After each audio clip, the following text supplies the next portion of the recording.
నమస్తే, welcome to ATV. ఈరోజు press క్లబ్లో రౌండ్ టేబుల్ సమావేశం జరుగుతూ ఉంది.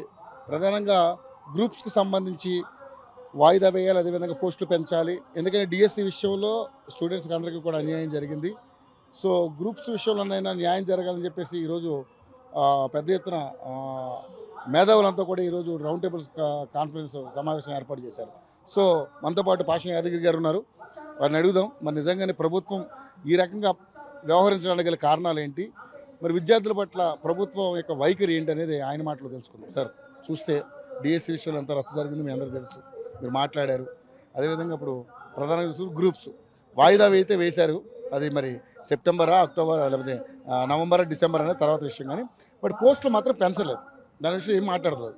1:100 విషయంలో కూడా చేయలేదు. కూడా అన్ని పెంచలేదు, అన్ని గ్రూప్స్ వేయలేదు. డిఎస్సి వాయిదా వేయలేదు, వేయాలి కదా. ఏమి లేదు, ఏదో పేరుతోటి అంతకుముందు బీఆర్ఎస్ ప్రభుత్వం కానీ ఇప్పుడు కాంగ్రెస్ ప్రభుత్వం కానీ రిక్రూట్మెంట్ చేసేదే లేదు.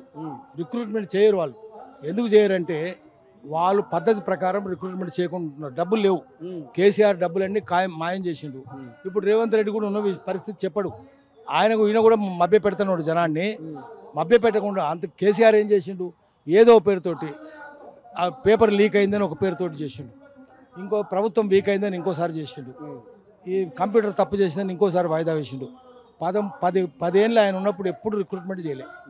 ఈయన కూడా చేయడు, ఎప్పుడు చేయరు. అంతకుముందు కాంగ్రెస్ ప్రభుత్వం కూడా చేయలే, ఇప్పుడు కూడా చేయరు. చేయకుండా కాలయాపన చేస్తారు. హైదరాబాద్ సిటీలో యూటర్న్లు ఎందుకున్నాయి? యూటర్న్లు ఎందుకున్నాయి అంటే కేసీఆర్ ఎప్పుడు యూటర్నే తీసుకుంటాడు, ప్రతి మాటకు యూటర్న్. తొలి ముఖ్యమంత్రి దళితుడే అన్నాడు, మళ్ళీ దళితుడు లేడు పొమ్మన్నాడు. ఆయన ఎట్లా యూటర్న్ తీసుకుంటా, ఇది కూడా యూటర్న్. ఎందుకు యూటర్న్ అంటే పోలీస్ రిక్రూట్మెంట్ లేదు. మరి రోడ్డు మీద నిలిచారు కదా, పోలీస్ ఏడి లేడు.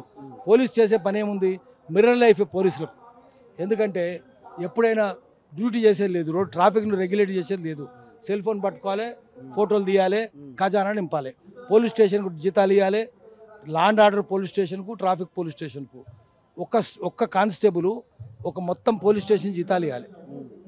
ఆదాయం సమకూర్చడమే ప్రభుత్వాన్ని తప్పిస్తే ట్రాఫిక్ రెగ్యులేట్ చేసేది లేదు. అందుకనే బీఆర్ఎస్ ప్రభుత్వంలో, కాంగ్రెస్ ప్రభుత్వంలో భయంకరంగా యాక్సిడెంట్స్ అవుతున్నాయి. పోలీసులు కనుక రోడ్డు మీద ఉంటే, వాళ్ళు రెగ్యులేట్ చేసుకుంటుంటే అసలు యాక్సిడెంట్స్ జరిగాయి. ఒకటి. రెండోది, తాగేటోళ్ళని పోయి చూడాలి. ఎక్కడ చూస్తున్నారు? చూసేది. ప్రభుత్వమే సారాముతుండే, ప్రభుత్వమే బ్రీత్ అనాలిసిస్ అయ్యే, ప్రభుత్వం ఏమైనా శిక్షలు ఇస్తుంది, వేయదు. ఒకటి. కేసీఆర్ ప్రభుత్వంలో, ఈ ప్రభుత్వంలో ఫుల్ మందు కొడుతున్నారు మంత్రులు. అప్పుడు ముఖ్యమంత్రి కొట్టిండు, ఇప్పుడు మంత్రులు కొడుతున్నారు. ముఖ్యమంత్రి కొట్టకపోవచ్చు, కొట్టి ఫామ్ హౌస్లో పండుకుంటే వాళ్ళు కూడా ఫామ్ హౌస్లో పండుకుంటున్నారు. అసలు మీరు స్టీరింగ్ పట్టుకుంటే, మందు కొట్టి స్టీరింగ్ పట్టుకుంటే తప్పు. కానీ మందు కొట్టి ప్రభుత్వం స్టీరింగ్ పట్టుకుంటారు కదా, పరిపాలన స్టీరింగ్ పట్టుకుంటారు. అది ఎట్లా తప్పు కాదు, ఇంకా డబల్ తప్పు కదా. అందుకని ప్రభుత్వాలు చేసేందుకు దొంగ పనులే, ఆ ప్రభుత్వమైనా ఈ ప్రభుత్వమైనా. అందుకని మనం దీన్ని గట్టిగా నిలదీయాలి. ప్రజలు చైతన్యవంతులైనరు, ప్రజలు చొరవ తీసుకుంటున్నారు, ప్రభుత్వాలు కూలగొడతారు, తొందరగా కూలిపోతారు.